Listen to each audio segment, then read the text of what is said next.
Hello and welcome to Table Talk, a show where I chat with other creators in the TTRPG space about how they run their tables.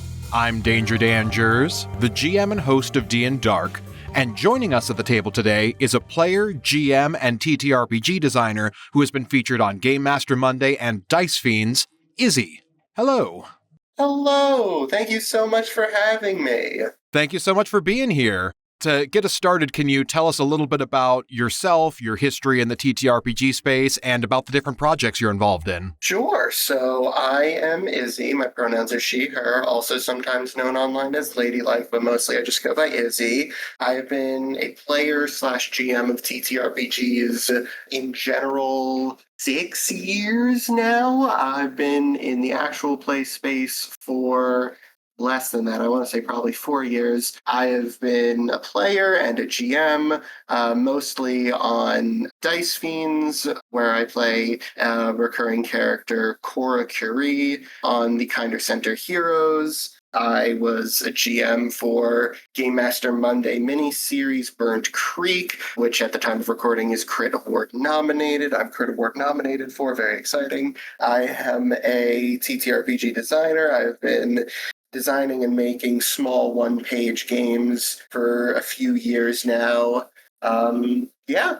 Awesome. I want to unpack specifically your Crit Award nomination. Can you tell us a little bit about the Burnt Creek miniseries, your involvement in that, the show as a whole, and what that Crit Award means for you? Absolutely. I would love to. So Burnt Creek originally started out for me as a short story that I had written in a creative writing class.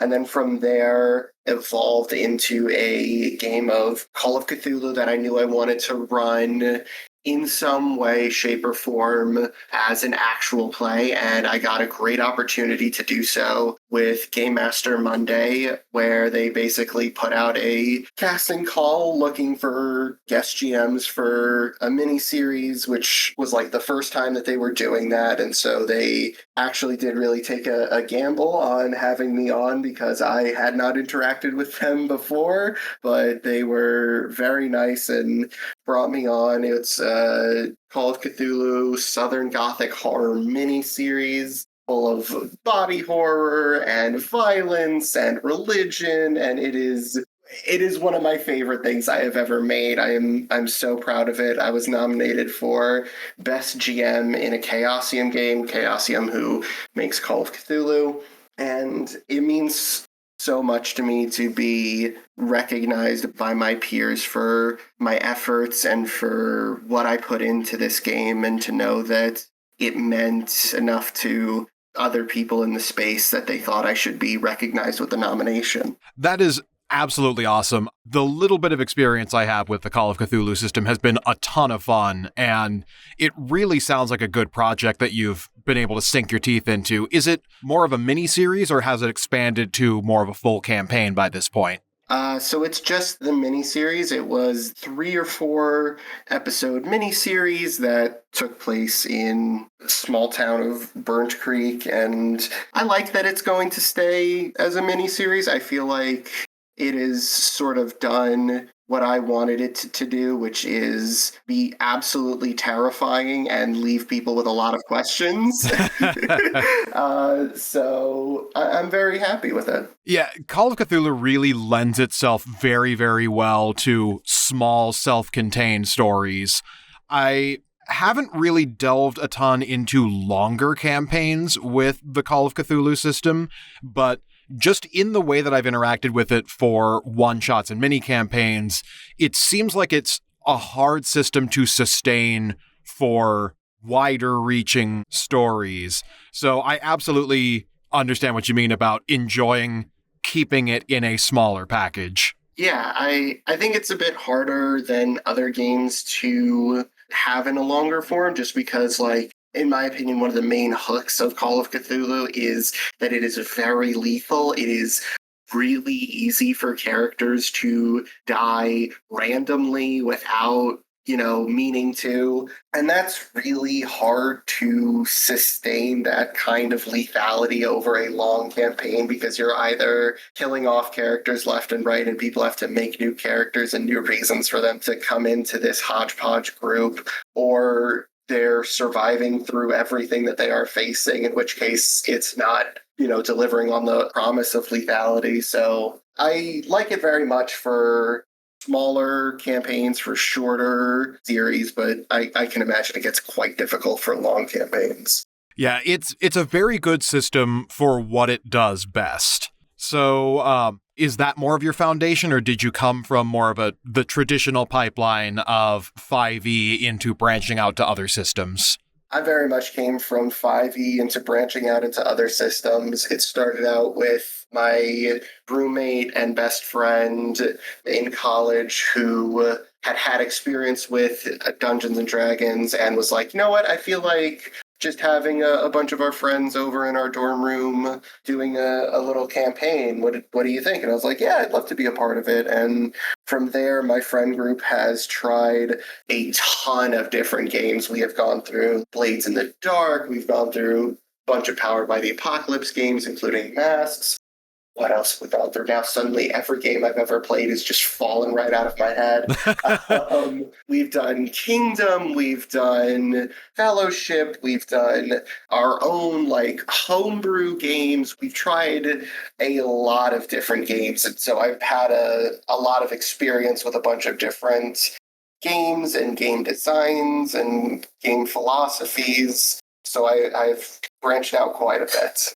It's an absolute blast expanding on other systems, and there's so much that you can learn that different systems do and emphasize particularly well that you can always take into other games. So one of the ones that you name dropped is the Masks system, which your Dice Fiends show that you are a player on, Kinder Center Heroes, uses. For listeners who are less familiar with that system, could you give just a basic background of how that system generally works and what that show's focus is? Sure. So Masks is Powered by the Apocalypse game, and all Powered by the Apocalypse games have the same sort of general format where you have a number of stats, you roll 2d6, and then if you get a 6 or lower, that's a failure. A 7 to 9 is a half success. A 10 plus is a full success. And there's different moves you can do. You can, beat people up as one move, or comfort your friends as another move. Two things that I really like about Masks: there isn't a traditional HP system. Any damage you take is narrative and in the form of emotional conditions that you take. So angry or afraid or guilty, and you heal those, either through a certain action or through some sort of narrative event. So if you're afraid, it says that you can clear the afraid condition by running away. So that has very strong narrative implications. And the other thing that I really like is that you are teenage superheroes. You are teenagers dealing with teenage drama with the background of being superheroes. So it's a lot of fun because on the one hand, you are a person with incredible superpowers, able to reach through dimensions and pull through things that your world has never seen, but the hardest thing you had to deal with this week was asking out a girl you had a crush on. So it's phenomenal. I love it. It's a very fun theme to go off of. Using the Teen Titans and Young Justice genre template really gives you a lot to sink your teeth into. And I think it's so interesting the way that it uses emotional states of being as your penalties and obstacles to overcome. I like the lack of a health pool makes a lot of sense for playing a super-powered character. I'm sure that really opens the door up for a lot of really good interpersonal team drama. Has any of that system, or Call of Cthulhu, or any of the other systems that you've played around in, have any of those sensibilities leaked into your work in the one-page TTRPGs that you design? Oh, absolutely. I think the biggest thing from both of those games that has really helped me is like having a strong hook for your game, having like one or two sentences that you can use to like sell people on why they should play your game. Because, you know, Masks has the hook of your teenage superheroes dealing with not just the pressures of superhero life and saving people, but also the stress of just being a teenager.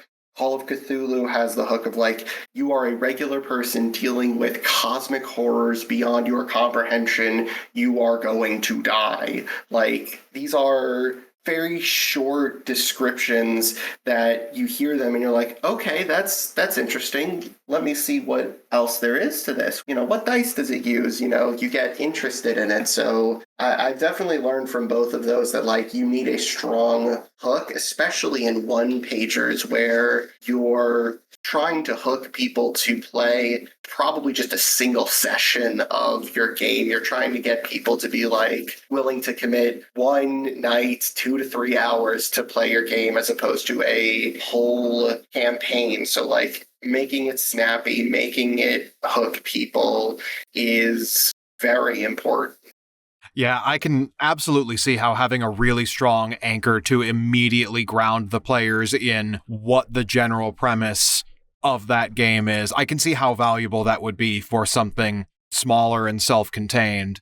Similarly, I want to pick your brain about how, in kind of both directions, with you participating in the actual play scene and participating in the design scene, how has each role kind of influenced the other? Is there anything that you've learned from making your one-page TTRPGs that's influenced how you approach the table in actual play, or either on or off mic, and vice versa? Has being a player in those kinds of shows taught you anything that you've brought into your one-page RPGs? Yeah, I think being a player both on and off mic has really taught me a lot as a designer, particularly in like just how the game is played versus how a game is designed, because how it is written on the page versus how the players roll the dice and, you know, make choices does not necessarily line up.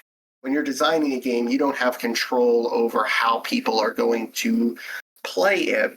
And so I think something that I have learned is like, what are mechanics that are interesting to people that people want to engage with? What are things that people are like, all right, we can sort of brush this part of the book under the rug, and like, how do we trim the fat essentially? How do we take the parts that people don't care all that much about, that people are going to ignore in their home games, and just not even bother with them? Because if people aren't going to play it, like, why even write it? And that's, you know, trying to get to the core of what is fun about your game, what is interesting about your game, what sets it apart, you know, and making mechanics that people are going to want to engage with.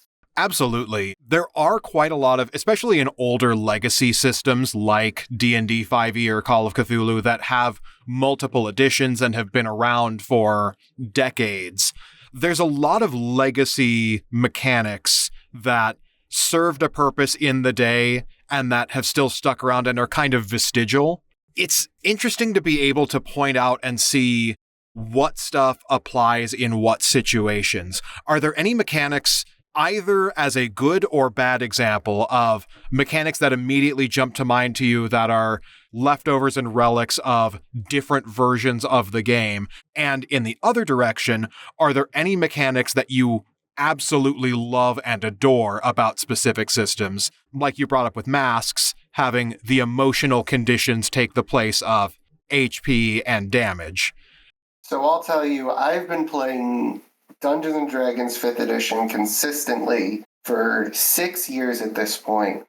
I could not even begin to tell you what the rules for encumbrance are. I have no clue how much weight a strength 17 character can carry before they're over encumbered and what over encumbered means. I couldn't tell you a single word of that because never used it I can see a very early version of D&D where it's very heavy into survival and your gear really mattering and packing being very essential. That is just not how D&D 5e is played, and I don't think I know a single player who has ever had encumbrance matter. It's just something that is so superfluous. It has no reason to be there in a game like D&D where, at level 1, it doesn't matter how much your rations weigh because the druid can cast Good Berry and you're fed forever. It's just a holdover mechanic that I think would be much better if it wasn't in the game.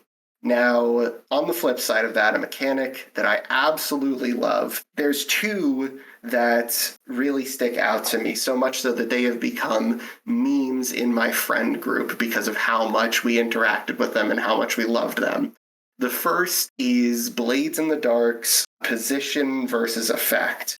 In Blades in the Dark, there is what is known as the position and effect whenever you make a roll.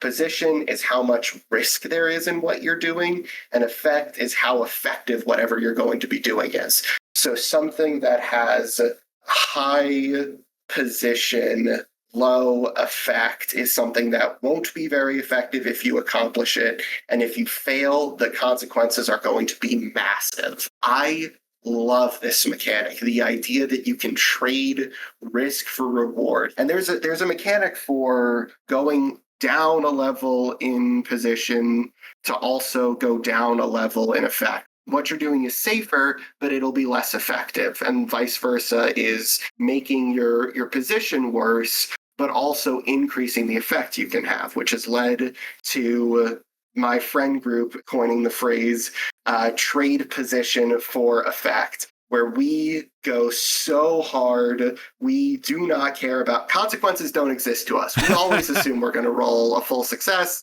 and consequences, you don't encounter them. So always go all out with effect. Who cares if you're, risking getting your arm chopped off? That's not going to happen. You're just going to roll well. So that is one. And then the other is in Fellowship, which is a game I love. I could talk about it forever, but the basic gist of it is that Fellowship is a game split up into 4 books, each one that adds, different playbooks and different rules and things like that. And book 1, as you probably guessed from the name, Fellowship, is very much trying to be Lord of the Rings. And then from there, it goes completely off the rails, because in books 2, 3, and 4, you can play as a devil or an android. By book 4, you have the mascot. If this was a TV show, this would be the character on all the branding. And then there's the outsider, who is literally from a different universe. They're from a separate IP that just get launched into this game. So it's very crazy, and I could talk about it forever. But the mechanic that I really like is called the price. It is when something goes wrong, when you fail a move, or when an enemy makes a move against you, very often it'll ask you to pay the price. Now, the price is a list of negative things. It is, take damage, lose a gear, split up from your team, something like that. The interesting thing is that whenever you have to pay the price, you get to choose which one you do, you check it off the list, and the next time somebody has to pay the price, they can't choose that option. You have to go through every option on that pay the price list before you can reset it and choose again. And I love that, because it really makes you think about okay, I have to pay the price in this social situation. So if I take a damage here, it's not going to really matter. Unless, do I think that we're going to get in a battle, in which case maybe I should do this? And there's some prices that are worse than others. So you're do I take them early on when I can mitigate that damage as much as possible? Or do I avoid them entirely and hope we get through the entire mission without even reaching that? And it's, again, this very risk versus reward type mindset. And it's decision-making that isn't, it's very narrow in the decisions that you make, but they are so meaningful and so important. And it is so much fun. I absolutely love it. That sounds amazing. It seems like you and I have very similar sensibilities when it comes to gameplay mechanics. I also really love high risk, high reward gameplay trade-offs, and really impactful decision making to me is where a lot of the most interesting developments in gameplay come from. The position versus effect trade-off kind of reminds me of a couple of homebrew rules that we brought into our campaign in D&Dark. One of them, for example, the way that I approach magic and a homebrew rule that I usually have, at least in 5e games that I run, that I take kind of everywhere with me, is for spellcasters using your spell slots are not how many spells you can cast, they are how many spells you can cast safely. And as a homebrew rule, if you are out of spell slots and need to keep casting or want to upcast a spell higher than you are capable, you can do that, but you will take a level of exhaustion per level of the spell past what you are capable of.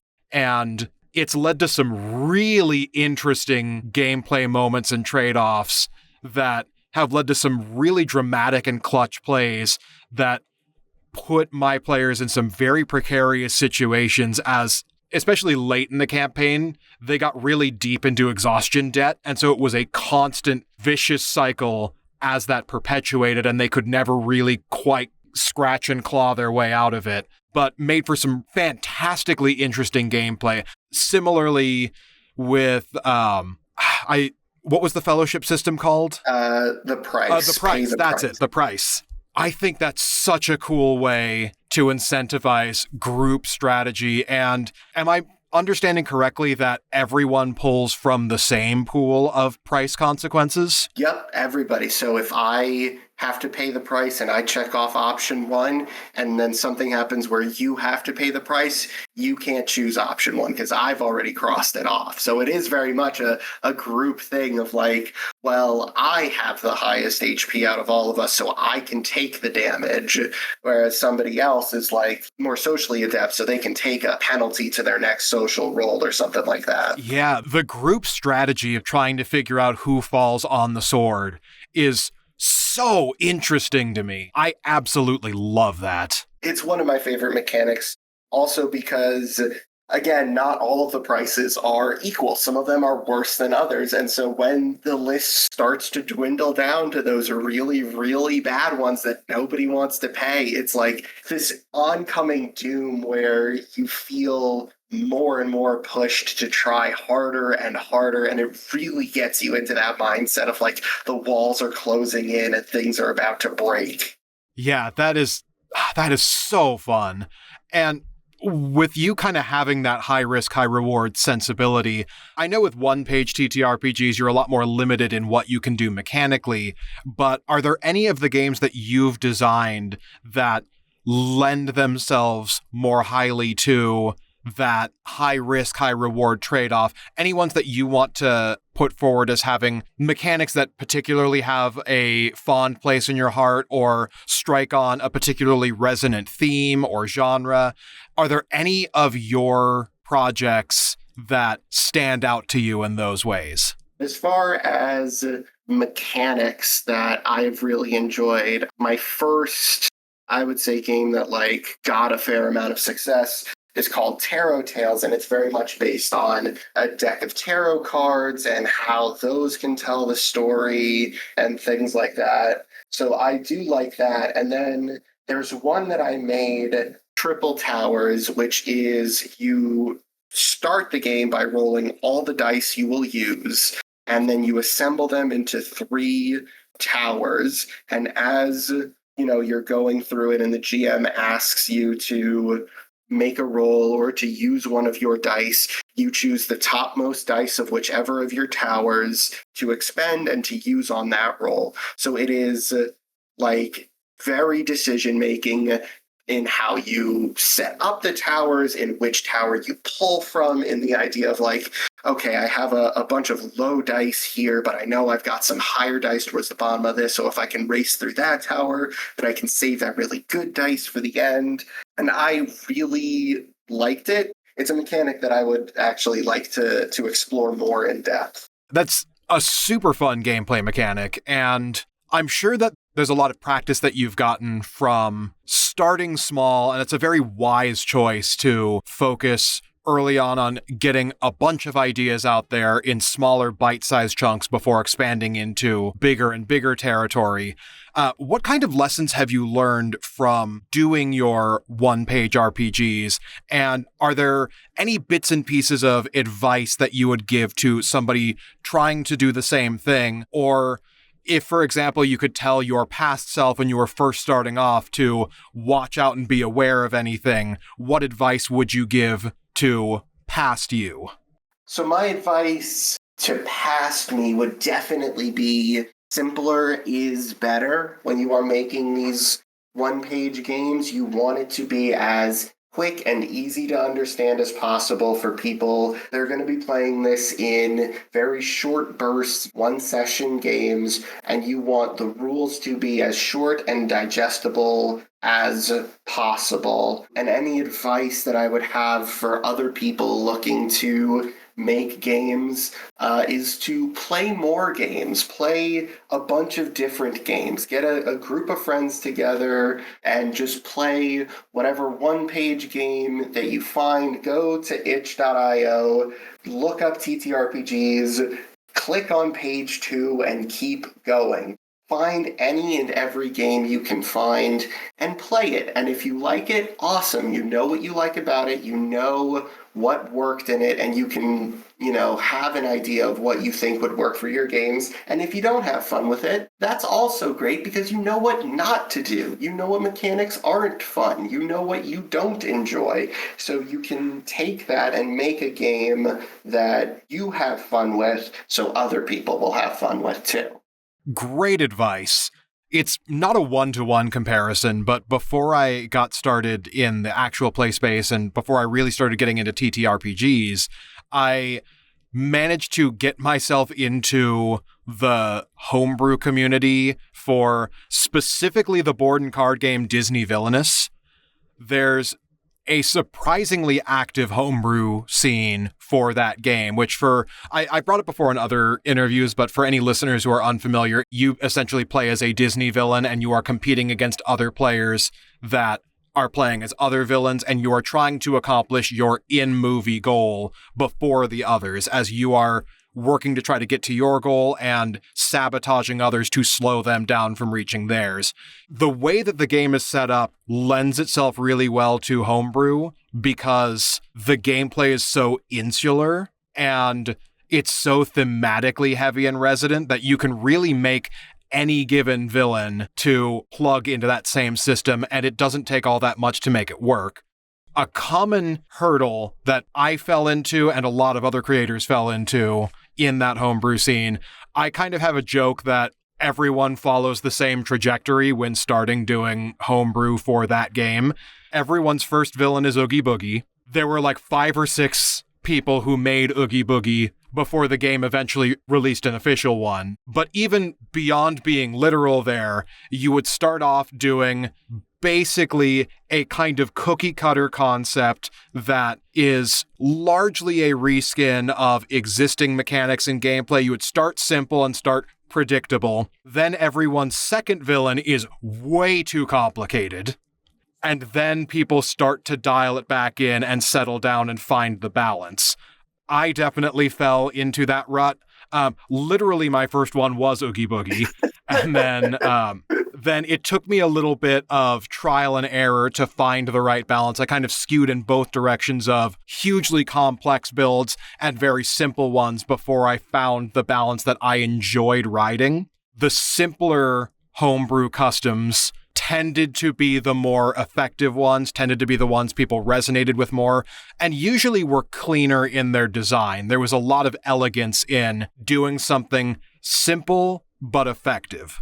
So paring down and focusing in that way, even though it's not a one-to-one, I very much see the value in that mindset. Yeah, absolutely. And I mean, it's great that you bring up like homebrew stuff because I think that's a great way to get into designing for TTRPGs. I mean, my first game that I ever designed was a hack of the one-page game Honey Heist. So there's a lot there for homebrew because you have all the existing mechanics and now you have to just think of like, okay, what's one thing I can add? What's, maybe a little bit of twist that I can put on it? And then you're more free to explore and to question, well, why is this mechanic like this? Or if I made this game, I would have made this mechanic a little bit different. And then that naturally builds into, well, if I did make my own game, and then you start building your own game and things flow sort of naturally from there. Yeah, and it is so satisfying to see it come together. I love Honey Heist. I know this is somewhat of a tangent, but just jumping off of you starting off with a hack of Honey Heist, I consider Honey Heist my first real foothold into the TTRPG community. It was the first one that I GM'd, and it was one of the first experiences I had playing for TTRPGs.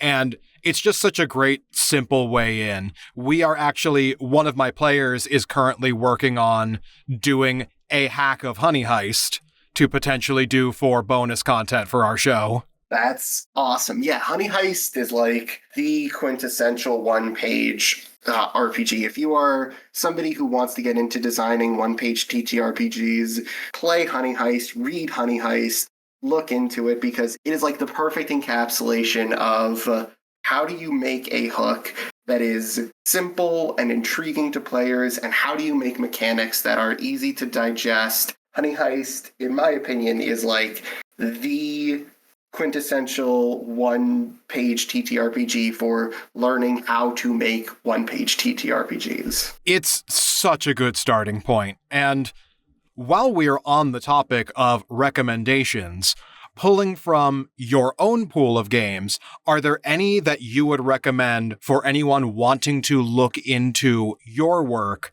that they should look at first? Ooh, that's a good one. From my own pool, I would say a good game to play and to sort of, get the feel of like playing RPGs and what is fun in a one-page RPG. I have two games. One is Fungi Force and the other is Amphibious Adventurers. I'm big on alliteration.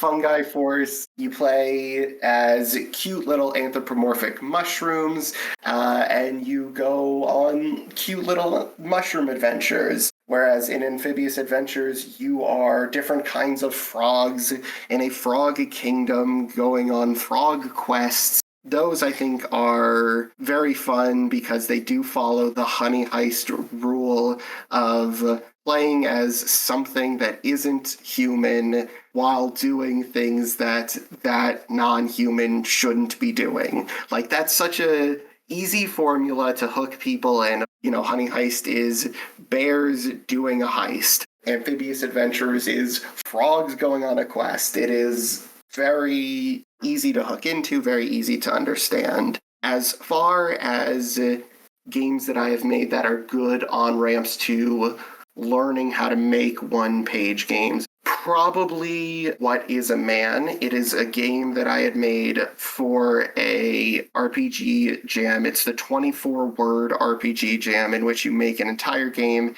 in 24 words or less. And you do not know how hard it is to write even a single sentence with that limit. I cannot tell you how many times I had to delete lines going back and forth on different word choice of like, how can I get this as succinctly as possible? Any of those RPGs that are like, make a game in X amount of words or less, I think are really good on ramps to learning how to write and how to make RPGs, because they are the most extreme example of how can I get across this game in as few words as possible. How can I get across the mechanics, the vibes, and everything about this game in as few words as possible? And What is a Man is about being an alien trying to blend in on Earth. It's very simple. It is very easy to understand. It is 24 words, and by God, did it kill me to have to pare down to those last few words. It is so much fun. I love doing those kind of jams where you have to make a game with certain restrictions. There was another game called Conversational Baseball, which is designed to fit on a business card, which is another design constraint, but it was so much fun to make and so much fun to think about. And it was, any sort of jam or game that is made with those kind of constraints on them, particularly word count, I do recommend because, they're very good at getting down to the core of what the game is. Absolutely. Those are some very fun limitations to work with. And I find that limitations really do a lot to breed creativity, and game jams are so good at that. Throughout high school and into college, I did a bunch of improv. And one of the things that you learn very, very quickly doing improv is the more narrow and rigid the boundaries are on what you can do, the easier it is for your brain to fire off and make creative connections and choices. It's a little counterintuitive, but it's framed usually in short form improv of getting suggestions for scenes or putting these rules and restrictions on the players to challenge them and to limit them as a way to make it quote unquote harder. In actuality, that makes it significantly easier because it narrows your selection pool of what the scene can be about and what your choices are within the scene from literally anything down to a much narrower scope that you can look through and more quickly and effectively pull and make choices from. And I've seen that kind of principle apply very, very well to other design things. I know creative writing challenges with limitations tend to spawn a lot more creativity. I've had much more success with narrower and more restrictive guidelines than I have with just general anything goes. Similar for game design. With Villainous as an example, there were a couple of times in the homebrew community where we would do homebrew game jams. I remember one of probably my single best custom for the game was for one of those game jams where we had a 2-week restriction to make a villain that fit a certain theme and that was limited to a specific range of complexity. The theme was temptation, and within about 5 days, I put together the best one that I'd ever made, which was the Audrey 2 plant from Little Shop of Horrors. And those limitations and restrictions are what I credit to it being as good as it was. It was a very simple concept and gimmick that, as opposed to on the base game, every character has their own board with different things that you can do at each location that you can move to. Nobody shares a board. The only interaction you have with other players is you can pull from a deck that is unique to them of obstacles to slow them down as one of your actions that you can do. The way that I had built the Audrey 2 was you could not move. You were stuck in the same location the entire time. But as the game progressed, you would grow as you started eating more and more people. The space that you're on would get bigger and you would have more and more action economy as the game went on, as you grew and got bigger and bigger, with the ultimate goal being to grow past the bounds of the board.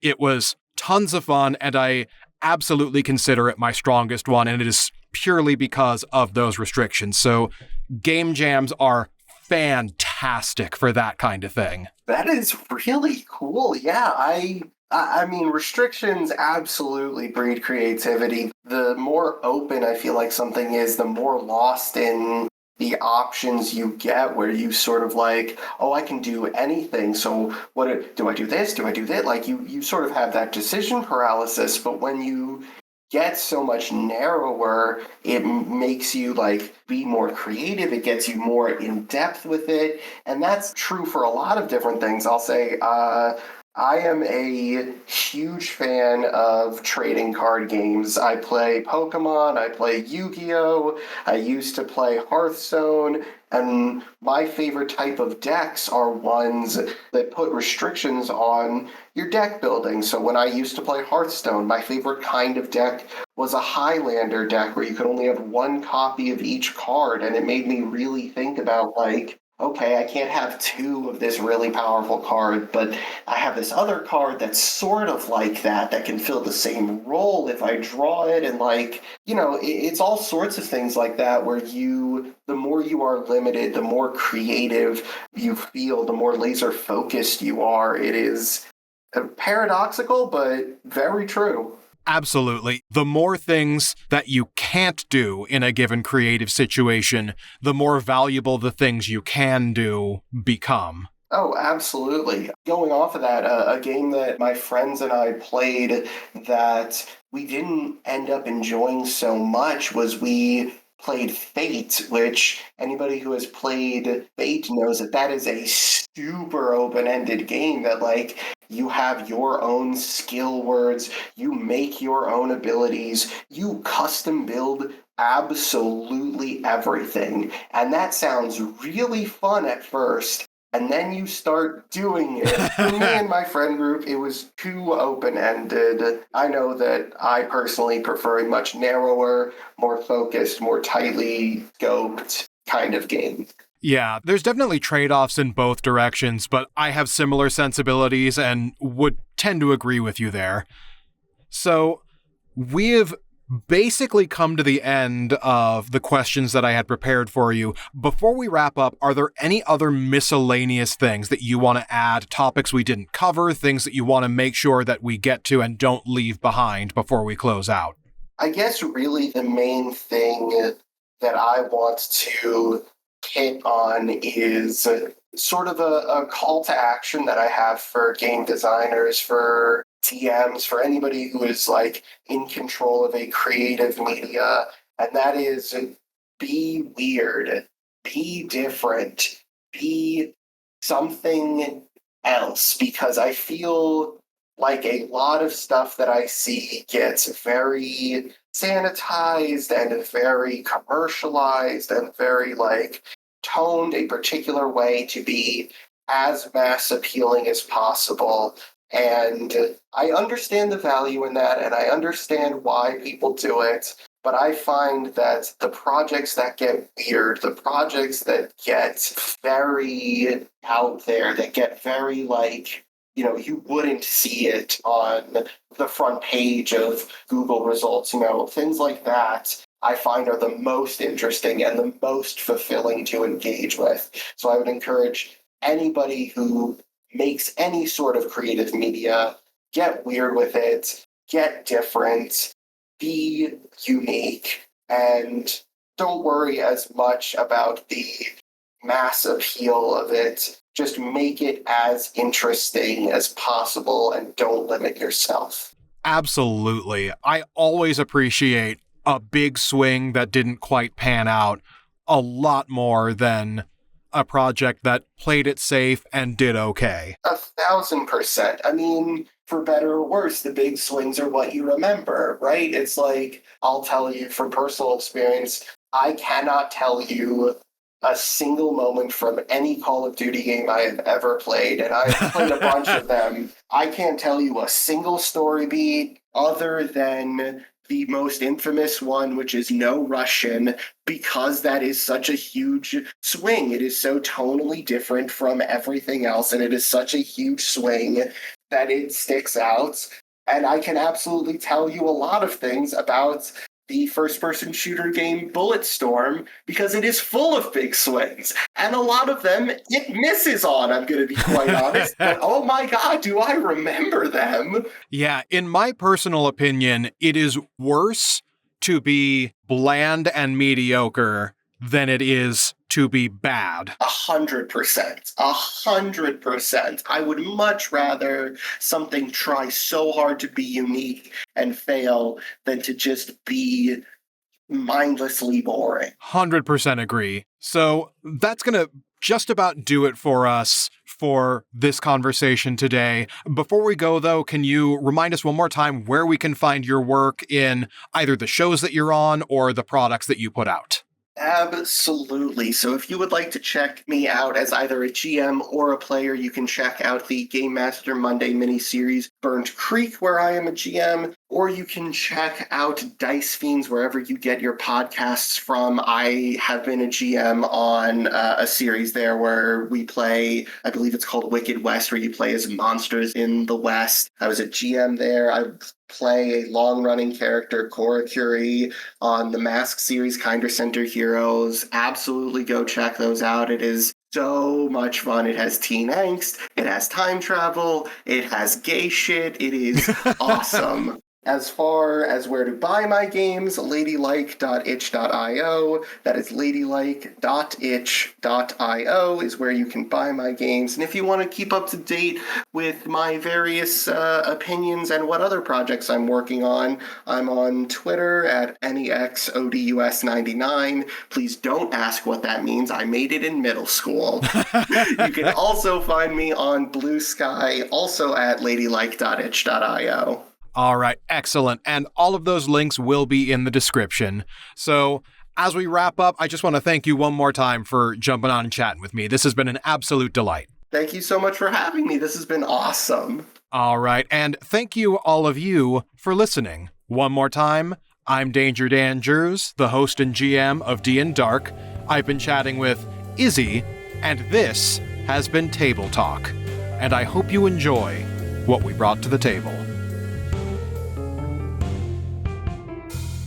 Thank you so much for listening to this episode of Table Talk, created, hosted, and edited by myself, Danger Dan Jers, with artwork by Jordan Nelson. Our guest this episode was Izzy, also known as LadyLike. Links to her works can be found in the episode description. If you're interested in being a guest on the show, reach out to us at dndarkpodcast@gmail.com. Our theme song and outro were created by Jeremy Vellucci. Check out more of his works on Instagram at JeremyVellucci_RecOfTime. Thanks again for listening, and we'll see you next time we have a guest take a seat at the table.